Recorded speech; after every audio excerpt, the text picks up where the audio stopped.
السلام علیکم ورحمۃ اللہ وبرکاتہ۔ انسانی تاریخ کا آغاز کسی شہر سے نہیں، کسی جنگ سے نہیں، بلکہ ایک فیصلے سے ہوتا ہے۔ ایک ایسا فیصلہ جو صرف زمین پر نہیں، آسمانوں میں بھی گونجتا ہے۔ یہ کہانی ہے حضرت آدم علیہ السلام کی، اور یہ کہانی اصل میں ہماری کہانی ہے۔ اللہ تعالیٰ نے فرشتوں سے فرمایا، میں زمین میں اپنا خلیفہ بنانے والا ہوں۔ یہ لفظ خلیفہ صرف رہنے والا نہیں، بلکہ ذمہ داری اٹھانے والا ہے۔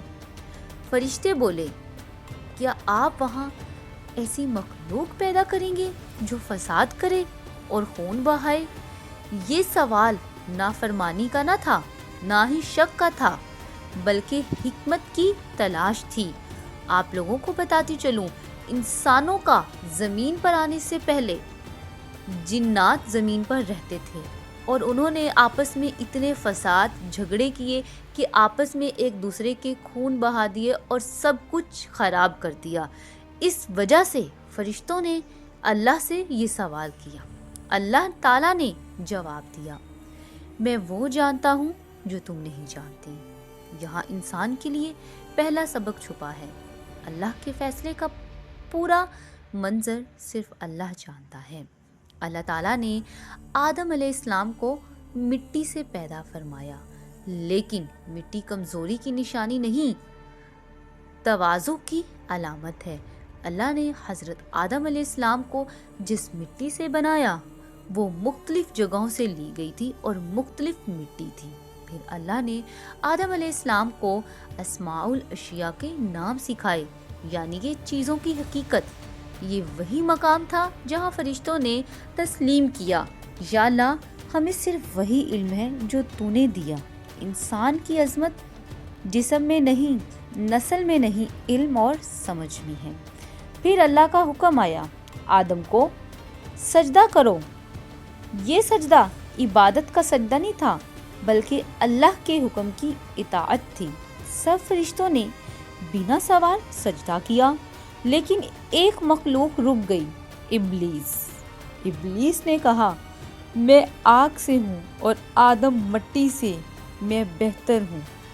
یہ صرف تکبر نہیں تھا، یہ اللہ کے فیصلے پر لاجک چلانا تھا۔ یہاں سے پہلا فتنہ پیدا ہوا، اپنی عقل کو وہیں سے اوپر رکھا۔ اللہ نے فرمایا، تو یہاں سے نکل جا، تو مردود ہے۔ یہ تھا ہمارا پہلا حصہ حضرت آدم علیہ السلام کی پیدائش کا۔